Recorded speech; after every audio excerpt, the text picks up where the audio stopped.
Now to the latest budget battles in Washington, and there are now so many fights on so many fronts, it can be hard to keep track of them all, so we're going to do our best here to help you out. A week ago tonight, we were waiting as the sequester kicked in. It did, and so far the general response has been something of a collective yawn from voters. But as talk continues that the White House overstated the impact of sequester cuts, reports of those impacts continue to come in, including tornado recovery in Atlanta losing federal assistance, the state of Georgia cutting unemployment benefits up to 11%, Spokane, Washington's Meals on Wheels program picking which meals and seniors to stop serving, and $171 million missing dollars to help clean up a nuclear power plant in Washington state.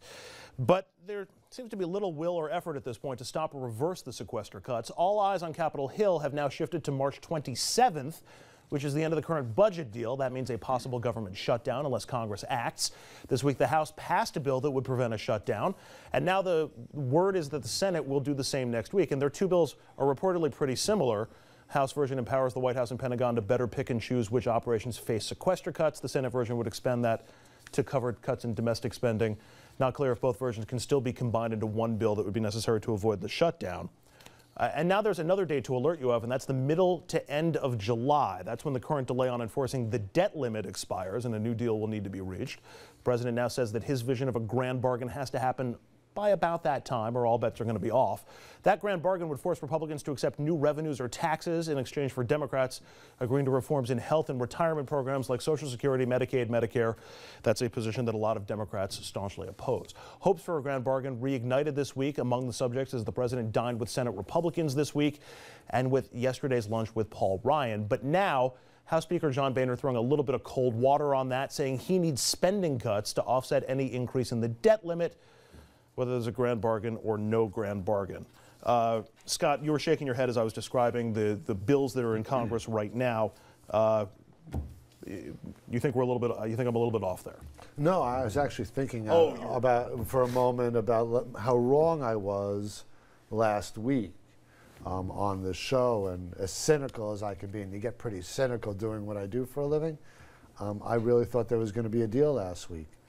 And as this week progressed and I watched this thing roll out, I realized that we're at such an age of cynicism in Washington that elected officials are seemingly just fine with being able to say, I know we got to make cuts, but I just don't have the guts to make the hard decisions, so let's just not have fingerprints on anything. And I was so cynical, I thought you were shaking your head at me as opposed to Washington. Join the club. There's a lot of people shaking their heads at Washington. Thing.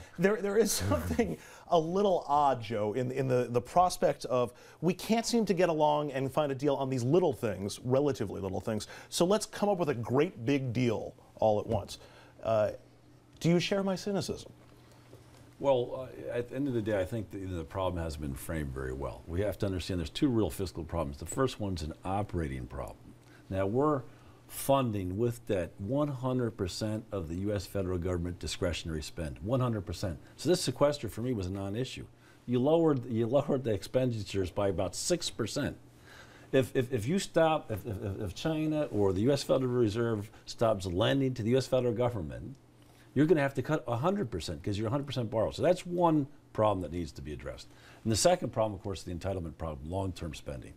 Ultimately, there has to be a solution because we're effectively bankrupt as we are today. Unfunded liabilities total in excess of $60 trillion. So really 500% debt to GDP. So there's a fundamental problem. There's very few people really talk about that fundamental problem. I see Tom Colbert on the screen. Those kinds of people are talking about the need for real fundamental change. And I don't see that happening. I think the budget debate, as we move in now, is really going to be the first attempt to do that. The Senate's going to have to come forward with a budget proposal to try and address these very real problems. The Republicans have a plan in place, and we'll see which one prevails. You know, Andrew, we've been talking throughout the week about the month. Well, right, but there's not much impact, you know. Right. And I've had the counter argument, and I'm telling you, these cuts, I understand they may be necessary. Granted, but they're going to have an impact on Americans. It just hasn't kicked in yet. And it's not, I'm not wishing for them for blood to be on the street so we can go, aha, they did work after all. But the president, in my opinion, was right in laying out, cuts are coming, there's going to be pain felt.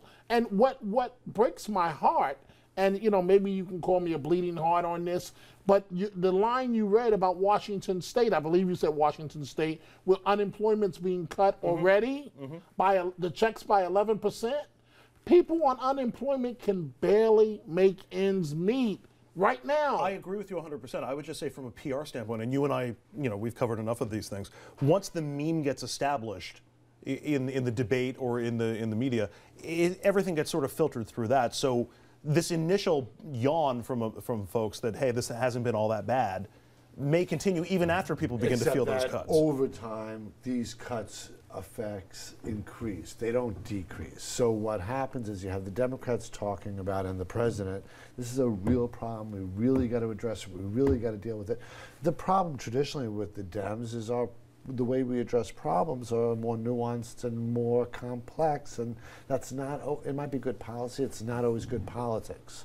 And so on this in particular, until these cuts are felt, you're not going to have the Republicans get paid. I would just also say that both those points, the cuts, I'm not suggesting that the cuts aren't felt. They may very well be felt. The problem is they're not enough. The nation is bankrupt. The cuts are going to be far worse going forward. Well, I mean, that suggests that there's no opportunity to raise revenue through taxes on upper income branches. And I mean, that's not off the table. The president insists that's got to be part of the big deal here. So I wouldn't even take it off the table. Clearly, you have to figure out what percentage of revenue you want for GDP. So 22, 23%, which is higher than the historical average. Maybe you agree that, not 25 as the president currently wants. But then you got to get the spending down from that as well. So there's going to have to be some more cuts, because you're not going to be able to increase revenues. Correct. Very, very quickly, and I know I'm heavy on this, Scott, the president reaching out to Senate Republicans trying to find some common ground. Is that a mistake because it's going to be harder to sell to the House than to the Senate? No, I actually think the Speaker made a big mistake calling out the Senate last week. I actually think as a public relations move, he looked obstinate by drawing a line in the sand saying it ain't my problem anymore. The president continues to offer the option of coming to the table. That's a win. He's just trying to stay out of the circular firing squad. Again, I would disagree. I think that the Republicans, for the first time, are tactically on the front foot.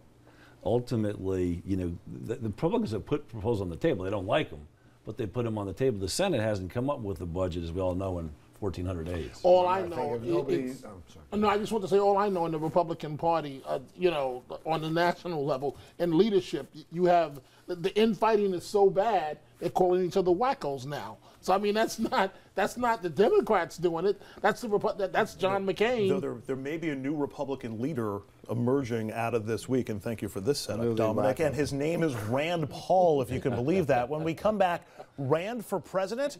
After his epic filibuster this week, he's hinting he might go for the White House in 2016. So will he, and what happens to the GOP then? We're back right after this.